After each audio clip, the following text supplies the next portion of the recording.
Bienvenidos, bienvenidas, bienvenides. Mi nombre es Lupa Ironé y en este podcast quiero compartir con ustedes todo mi conocimiento como bióloga, pero también como millennial. Vamos a usar la magia de Internet para construir un mundo mejor. La nueva tecnología de telefonía móvil 5G facilita la transmisión del coronavirus. Una doctora en Hong Kong, quien dice que ella tiene la verdad sobre coronavirus, tan es así que ha huido de su país por temor a lo que ella pueda contar. Con la vacuna para COVID-19 nos implantarán El chips. enfermo tiene síntomas, el paciente que no tiene síntomas se considera sano y los sanos no pueden contagiar a ninguno. Si su celular tiene COVID-19, usted también podría tener COVID-19. El dióxido de cloro ha sido anunciado como un producto milagro que previene e incluso cura la enfermedad COVID-19. La cura está prohibida. Reflexionaba mientras decías lo del virus, que mucho de lo de las fake news que se escuchan son todavía por no entender que es un virus, digamos, ¿no? A mí me pasa que a veces de repente estoy como hablando con alguien que por ahí no cree mucho y me dice cosas, pero, viste, no sé, vos podés discutir, no sé, si querés hasta podés discutir cómo surgió, podés pensar que esto en un laboratorio, qué sé yo. Yo no lo creo y me parece que no hay evidencia para pensar eso, pero ahora discutir que es un virus es como mucho, ¿no? Es como, no es que no estamos seguros de esto, estamos recontra seguros de esto. Sabemos que es un virus hace décadas, no debería haber duda para eso y sin embargo ahí aparece, ¿no? Y la necesidad de tener formación biológica y ambiental en la secundaria, en la primaria, en donde sea, para después que no nos pasen estas cosas. Empezamos a grabar este podcast en plena cuarentena del 2020. Le hablábamos a los oyentes del futuro con la esperanza de que hoy estuvieran en una situación más feliz. Muy ingenua, capaz, pero a la vez, ¿cómo iba a imaginar que después de casi un año íbamos a seguir en medio de un pico de casos? Claramente a esta altura ya sabemos mucho más cómo cuidarnos. Sabemos que el contagio se da principalmente a través de los aerosoles que emitimos al respirar y al hablar, y por eso es tan importante la ventilación de los espacios, el uso del barbijo, la distancia social y lavarse las manos con agua y jabón. Aprendimos un montón, pero cuando empezó la pandemia me llamó mucho la atención que la mayoría de las personas que conocía no sabía qué era ni cómo funcionaba un virus, y que eso influía en las decisiones de cuidado que tomaban. Así que vamos a empezar por lo básico. ¿Qué son los virus? Más allá de la discusión de si son seres vivos o no, igual si te fijas en el árbol de la vida no figuran, podemos decir que son microorganismos muy sencillos. Básicamente son material genético envuelto en una capa de proteínas. Se suele decir que no son seres vivos porque en realidad no tienen vida propia, digamos. La estrategia de un virus para existir es encontrar un hospedador en donde alojarse y reproducirse. Lo que hace es secuestrar las células de su hospedador y usar esa maquinaria celular para hacer copias de sus genes. Esto obviamente es una interpretación, como para que entiendan cómo funcionan, pero los virus no tienen intenciones, sino que han llegado a ser lo que son por azar, como todos nosotros. Los virus evolucionan y también se diversifican. De hecho, existen familias de virus. Por ejemplo, cuando decimos coronavirus, así a secas, estamos hablando de un grupo de virus que comparten cierta forma. Pero si googlean, por ejemplo, fotos del virus del ébola, van a ver que tiene una forma totalmente diferente al coronavirus, porque pertenece a otra familia, a la familia Filoviridae. El datito para enamorar que te tiré. Los virus están por todos lados. Son probablemente las entidades biológicas más abundantes del planeta. Casi todas las especies del mundo tenemos virus, bacterias y todo tipo de microorganismos en nuestro cuerpo. Bueno, pero si los virus son tan comunes, entonces, ¿por qué no estamos enfermos y enfermas todo el tiempo? Esta fue la primera pregunta que le hice a mi invitado del día de hoy, el señor Inti Bonomo. Inti es licenciado en Ciencias Ambientales, especialista en Comunicación Ambiental y Políticas Públicas. También es columnista de ambiente en Queridos Humanos por Vorterix. Virus hay por todos lados, son muy comunes y la enorme mayoría de los virus no nos hacen nada en términos por lo menos de enfermedad. No nos producen un cuadro infeccioso ni desarrollamos síntomas acordes a una enfermedad. En parte porque estamos vacunados. Hay muchos que no nos hacen nada porque ya tenemos vacunas para esos virus. Tal cual. Y algunos hemos desarrollado nosotros, ¿no? Es decir, sin haber sido vacunados, nos hemos contagiado alguna vez y desarrollamos cierto tipo de inmunidad. Pero al margen de eso, lo que tiene que ocurrir entonces es que un virus que no tenía la capacidad de enfermarnos, adquiera la capacidad de enfermarnos. Un virus que no está afectando al humano tiene que mutar azarosamente en su código genético y empezar a adquirir esa capacidad de afectar al humano. Lo que aclaro cuando hablo de esto es, hasta ahí el fenómeno es relativamente azaroso, digamos, ¿no? O sea, no depende de lo que haga el humano, el virus muta o no muta. Yo estimo que muchísimos virus deben mutar y adquirir esa capacidad de afectar al humano, pero mucho de eso no encuentran a qué humano infectar. Es decir, y acá nos vamos al origen del Perfecto. COVID, que se piensa que estuvo o en el murciélago o en el pangolín. Se sabe que es muy parecido a los de los murciélagos. Hay una teoría de que saltó al pangolín en el medio. Hay evidencia que sí, evidencia que no. Y entonces, muy probablemente alguna vez algún pangolín, hace 20 años, ya le mutó un coronavirus que afectaba al humano, pero ese pangolín nunca entró en contacto con ningún humano. Entonces el huésped nunca encontró a quién infectar. Y ahí es donde estamos incidiendo como sociedad. Porque al disminuir la biodiversidad y al disminuir la complejidad ecosistémica y a la vez al aumentar las fronteras entre lo salvaje y lo urbano, mediante la destrucción de hábitat, estamos haciendo, primero, que sea mucho más fácil que una vez que aparece ese virus, encuentre un humano, pero además estamos aumentando las superficies de contacto.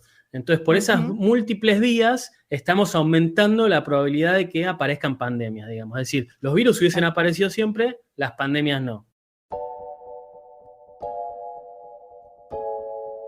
No es la primera vez que un virus salta de una especie a otra. Otro ejemplo más reciente ocurrió en el año 2002 en la provincia de Cantón, en China, con la aparición de un virus de la familia coronavirus que provocó una enfermedad respiratoria conocida como SARS-CoV-1. Esta enfermedad se dispersó a través de 27 países, pero no prosperó en la población humana.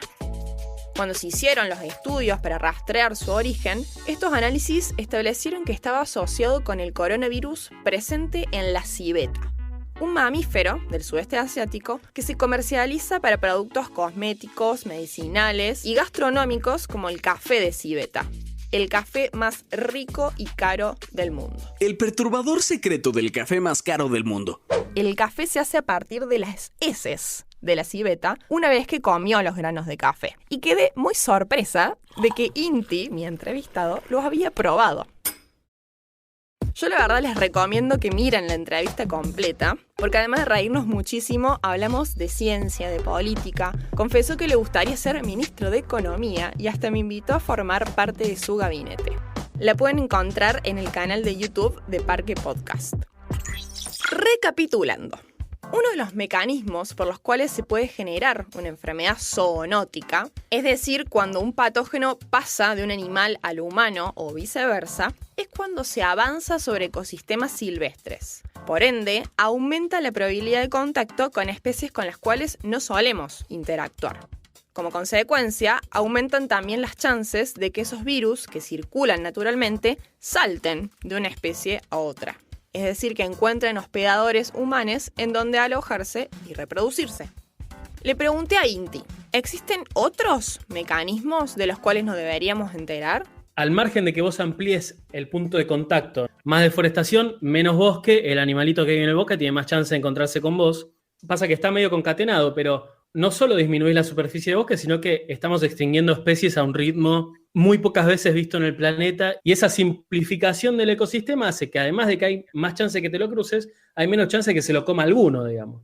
Porque los ecosistemas pasan a estar súper simplificados, a veces muy dominados por un tipo de fauna en especial, y el hecho de que haya pocos tigres hace que haya pocos predadores del pangolín, ¿no? Entonces termina siendo como una especie de feedback, de retroalimentación positiva, en donde hay cada vez menos terreno, cada vez menos especies, cada vez más contacto con el humano. A eso se le suma dos factores también, más por el lado del humano, que son, por un lado, lo que vos mencionabas con el animalito que caga el café riquísimo, que es cuando uno trafica animales, entra en contacto todo el tiempo con esos animales. Y los tiene hacinados y eso provoca inmunodepresión, entonces tiene menos defensas, más propensos a que si aparece algún virus empieza a diseminar más fácil. Y el otro es la cría intensiva de animales, o sea, cuando uno hacina chanchos, que es otra familia de virus, pero hay más chances de que de vuelta inmunodepresión.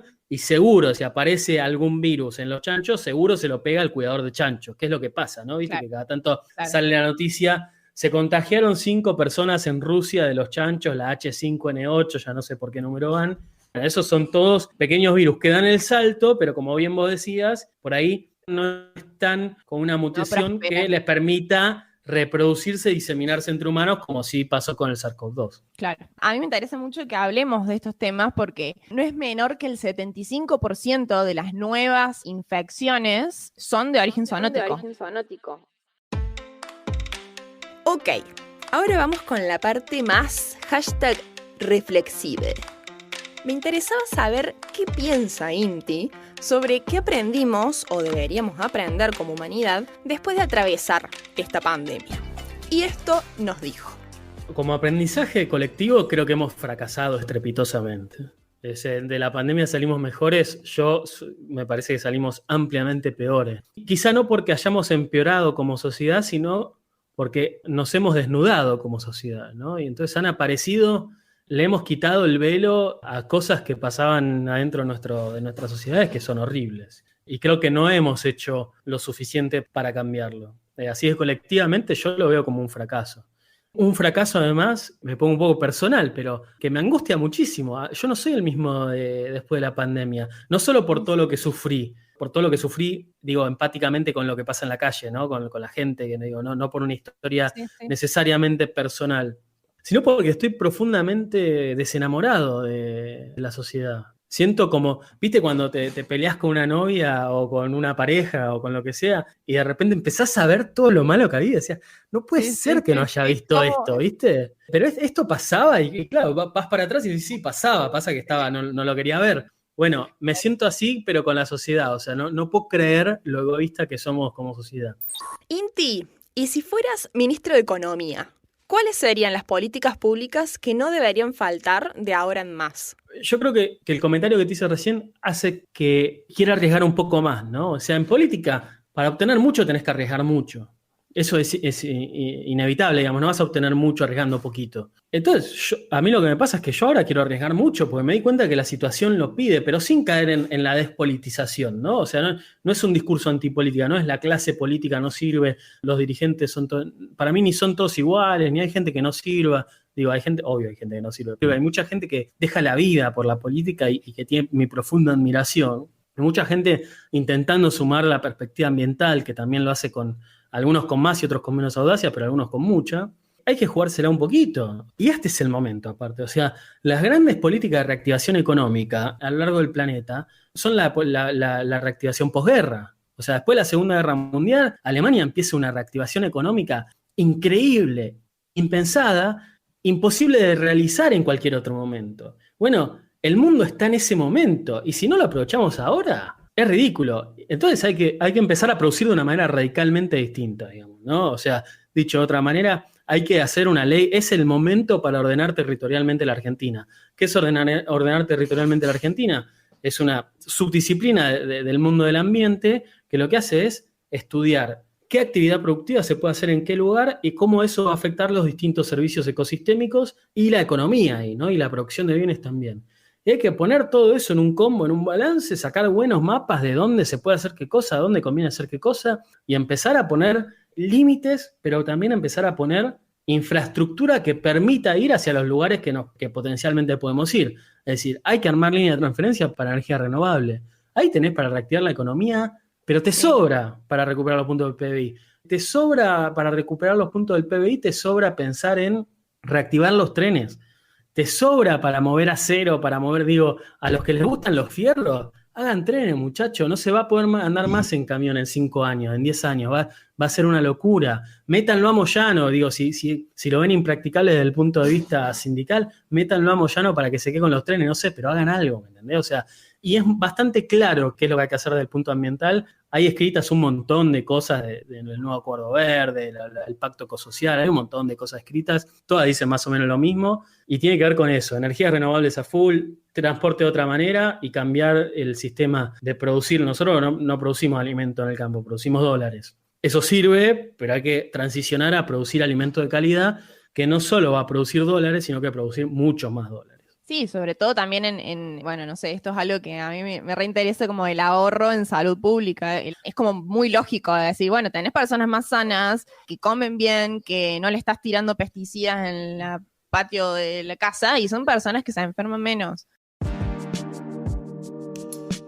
Mientras estaba investigando para escribir este episodio, me crucé con un concepto que me llamó mucho la atención. Bueno, en realidad es un enfoque de trabajo propuesto por la Organización Mundial de la Salud llamado One Health, una salud en español. Me parece que cristaliza en una sola frase lo interdependientes que somos con el entorno. Y que es lógico pensar que si tenemos ecosistemas sanos, animales sanos, formas de producción sanas, las personas también vamos a estar sanas. Porque la salud es una sola. ¿Y cómo no va a ser una sola si estamos compuestos por la misma materia, si vivimos bajo las mismas leyes físicas, químicas y biológicas que el resto de los seres vivos? Este enfoque, por un lado, me parece que nos baja un poco del pedestal de dioses al cual nos subimos a veces. Y por otro lado, creo que nos cuenta una nueva historia en la forma en que concebimos la salud. La salud ya no es materia solo de médicos y médicas, sino de toda disciplina puesta al servicio del bien común. Y ahí surge la pregunta: ¿qué es estar bien como ser humano en el siglo XXI? Yo creo que cuestionarse esto sí puede ser un aprendizaje de la pandemia. ¿Cuántas de las cosas que valoramos, en donde invertimos nuestro tiempo y dinero, construyen realmente bienestar?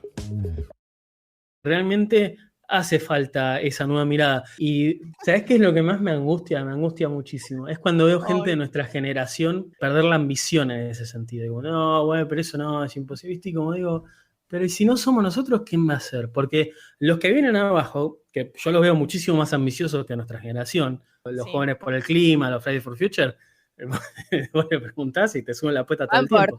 Te cantan retruco todo el tiempo. Pero no van a llegar a puestos jerárquicos, y si llegan ahora no van a llegar con la experiencia necesaria para no quemarse. Así que ojalá tarden 10 años en llegar. Y vamos a llegar nosotros y vamos a tener muchas de las definiciones históricas ambientales, las vamos a tener nosotros, en 5 o 10 años nosotros. Y yo no puedo creer que perdamos la ambición así. Digo, nosotros no nos podemos dar el lujo de ser poco ambiciosos en este sentido, ¿no? Así que invitación a nuestra generación a que no le agarre quickie, porque ahora que vamos a empezar a tener la mano en la masa, hay que estar a la altura de las circunstancias. Este es un mensaje a mi generación. Imaginemos una nueva forma de habitar, definamos los valores que nos llevan hacia allá y los levantemos como bandera, gente. Yo sé que hay una angustia generalizada y que muchos de ustedes perdieron la ambición. Pero esto es una revolución, chiques. Piensen que San Martín, para cambiar la historia, cruzó los Andes a caballo. Él y su ejército querían lograr la libertad de todo un pueblo. ¿Acaso tenían otra opción? En el tiempo que nos toca vivir, no nos queda otra más que seguir peleando por la salud de los ecosistemas. Son únicos, son irrepetibles, bellos, diversos y nos previenen de enfermedades. Digo, busquemos la fortaleza ahí. Recordemos la importancia de evitar la ecoansiedad, de buscar la ecofilia, como hablamos en otro episodio, y de construir redes de contención. Tengamos en mente que lo que estamos defendiendo es salud pública. Y en el tiempo que nos toque vivir, no nos queda otra, más que seguir peleando por la salud de los ecosistemas. Porque la salud es una sola.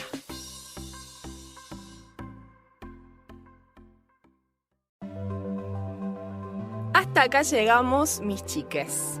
Espero que les haya gustado, servido. Quiero que sepan que yo soy muy feliz hablando de estos temas y más feliz me hace saber que hay alguien del otro lado. Así que por favor cuéntenme qué les pareció. Si tienen preguntas, pueden escribirme a @lupairone en Instagram y en Twitter. Otra cosa que pueden hacer para que este proyecto continúe es suscribirse al Club Parque a través de su página web. A las chicas de Parque Podcast les agradezco un montón el apoyo y la guía, especialmente a Paula Manini y Guido Padín. Ahora sí me voy, les mando un abrazo gigante, muchas gracias por escuchar. Mi nombre es Lupe Airone y aquí estaré siempre con los pibes, lo bichito y la ciencia. Qué bueno que llegaste hasta acá.